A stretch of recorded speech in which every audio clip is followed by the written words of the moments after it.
প্রিয় দর্শক এবং সুধীজন, মোহাম্মদ নেওয়াজ আলী মহান স্বাধীনতা যুদ্ধে অংশগ্রহণ করেছিলেন কিনা আমি জানি না, তবে তার ভিজিটিং কার্ডে লেখা আজমেরি পাগল বীর মুক্তিযোদ্ধা মোহাম্মদ নেওয়াজ আলী। আমি বিশ্বাস করি তিনি প্রকৃতই একজন বীর মুক্তিযোদ্ধা। তবে কেন তিনি মুক্তিযোদ্ধার তালিকা থেকে বাদ পড়েছেন তা তার নিজ ভাষায় শুনুন। আসসালামু আলাইকুম। ওয়ালাইকুম সালাম রাহমাতুল্লাহ বারাকাতুহু। আচ্ছা মুরব্বী, আপনার নামটা কি? আমার নাম মোহাম্মদ নেওয়াজ আলী আজমেরি পাগল। আপনি যে কার্ডটা দিচ্ছেন সেটার মধ্যে লেখা আছে আজমেরি পাগল বীর মুক্তিযোদ্ধা মোহাম্মদ নেওয়াজ আলী। জি আপনি কি বীর মুক্তিযোদ্ধা? জি আপনি যেহেতু বীর মুক্তিযোদ্ধা সেহেতু আপনাকে সেলিউট দিলাম আমি আপনাকে। আচ্ছা, আপনার ছেলে মেয়ে আছে? আছে কয় ছেলে? 2 ছেলে 1 মেয়ে। ওরা কি করে? ওরা ওই যে এখন দোকান করে, ওই যে সরকারি আটা চলে ওই দোকান করে। আপনি কি করেন? আপনি যে যে এই বেশে যে আপনি এখন বীর মুক্তিযোদ্ধা, এই বেশে যে আপনি আছেন, এগুলো করেনটা কি? আমি করি ওই আংটি উংটি বেশি।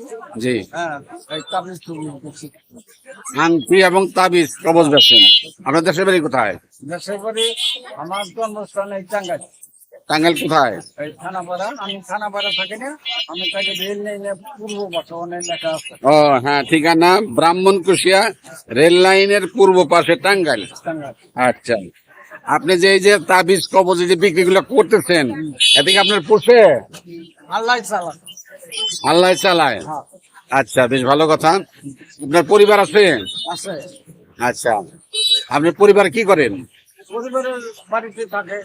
পরিবারের ভরণ পোষণ দেন তো ঠিক মতো? হ্যাঁ, আচ্ছা, আপনি সারাদিন কি শহরে ঘুরেন? হ্যাঁ, শহরে দিয়ে দিই। তাতে কি তাবিজ কবজ নেয় মানুষে? হ্যাঁ, আচ্ছা, ভাই সাহেব আপনার নামটা কি? আমার নাম আব্দুল লতিফ। জোরে বলেন। আব্দুল লতিফ আব্দুল লতিফ। উনি আপনার কি হয়? ভাই।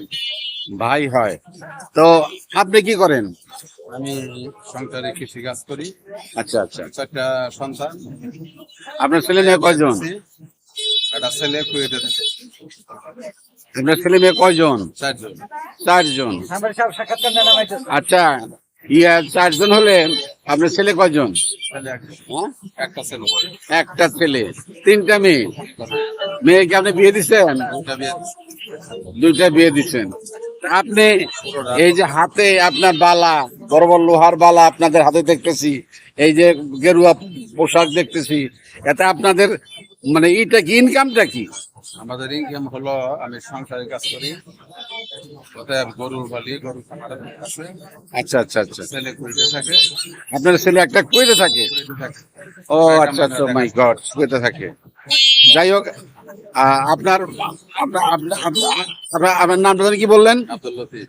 আব্দুল লতিফ সাহেব। আপনার বাড়ি? বাড়ি মরিচা, নাগবাড়ি নন। নাগবাড়ি ইউনিয়ন, মরিচা গ্রাম। প্রিয় দর্শক, এখানে যে 2জন বীর মুক্তিযোদ্ধা ভাই আমার দেখতেছে, কি নাম জানি বললেন? বীর মুক্তিযোদ্ধা মোহাম্মদ নেওয়াজ আলী আজমেরি পাগল। বীর মুক্তিযোদ্ধা মোহাম্মদ নেওয়াজ আলী। আমি বীর মুক্তিযোদ্ধাদের সম্মান করি এবং আপামর জনসাধারণ সকলেরই এই মানুষগুলোর বীর মুক্তিযোদ্ধাদের সম্মান করা উচিত। আমি আশা করি এই বীর মুক্তিযোদ্ধা নেওয়াজ আলী উনি ওনার যে বর্তমান যে পেশা, এই পেশা থেকে উনি যদি একটু মুক্ত হন, আমার মনে হয় উনি সবচাইতে ভালো একটা অবস্থায় উন্নতি হতে পারবেন।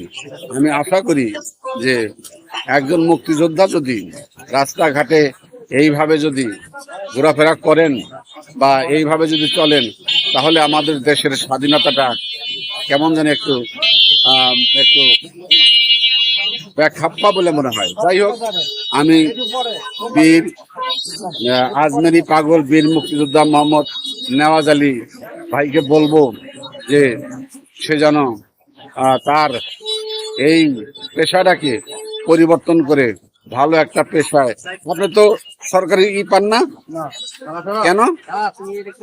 আমি যাচাই বাছাইয়ের সময় আমি আজমিরে ছিলাম, আচ্ছা, আইয়া সে অফিসে ইন্টারভিউ দিলাম। জি। ভোটের নাম আইলো, কিছু খরচ করতে চাইলো, দিয়ে আনলাম না। খরচপাতি চাইলো মানে কিসের খরচপাতি চাইলো আপনার কাছে? আল্লাহ জানে। আপনি মুক্তিযোদ্ধা না? হ্যাঁ, তো মুক্তিযোদ্ধা, আপনি আপনার অফিসে গেলেন, আপনার কাছে খরচ চাইলো, কে খরচ চাইছে? আচ্ছা। তারপরে ডিস্ট্রিক্টে চাইলাম, ওই যে আঙ্গে কিছু খরচ পাতি চাইতে, আমি বিহারি নাই, আমি অন্য। এই যে সারা গুণাকে কেবল বাসানি বাজারে আলাপ করলাম।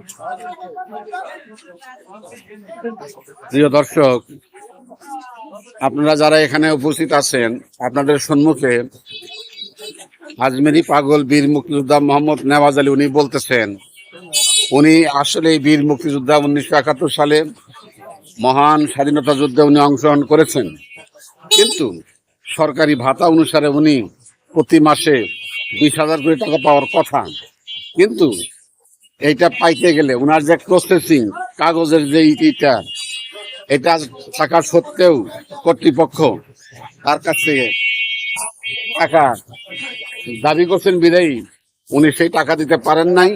বিদায়ী উনার নামটা মুক্তিযুদ্ধ কোঠায় আসে নাই, বিদায়ী উনি আজকে এই রাস্তায় রাস্তায় উনি ঘুরতেছেন।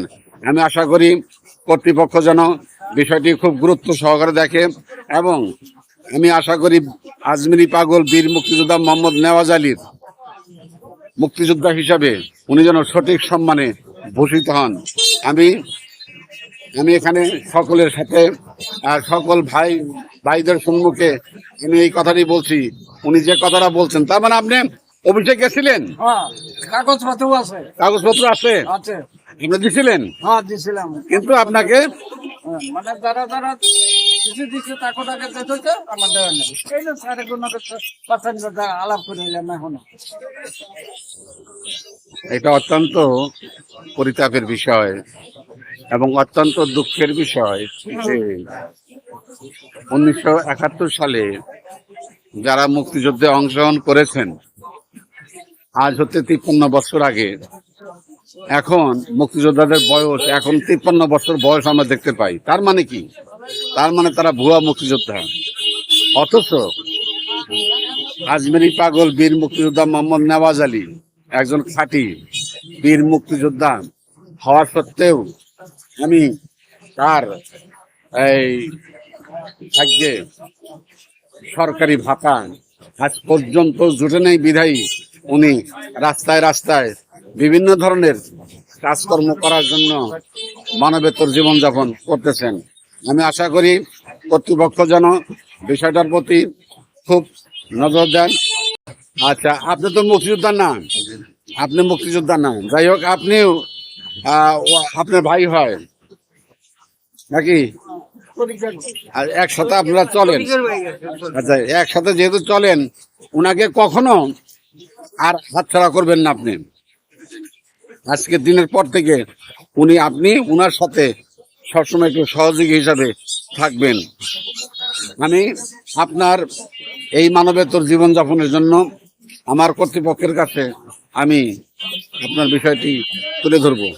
ইনশাল্লাহ যদি সম্ভব হয় আপনাকে খুঁজলে আপনি সরাসরি সেখানে যাবেন। এটা হলো আমি SM Mofazzal Hossain, voice of good news 24 থেকে বলছি। এটা টাঙ্গাইল 6 বাজারের চৌরাস্তার মোড় থেকে আমি বলছি, তুলাপট্টি থেকে আমি বলছি। যাই হোক, আমি আপনাদেরকে আবারও বীর মুক্তিযোদ্ধা হিসাবে আপনাকে সালাম জানিয়ে আমি আমার কন্টেন্ট থেকে বিদায় নিচ্ছি। আসসালামু আলাইকুম ওয়া রাহমাতুল্লাহি ওয়া বারাকাতুহু।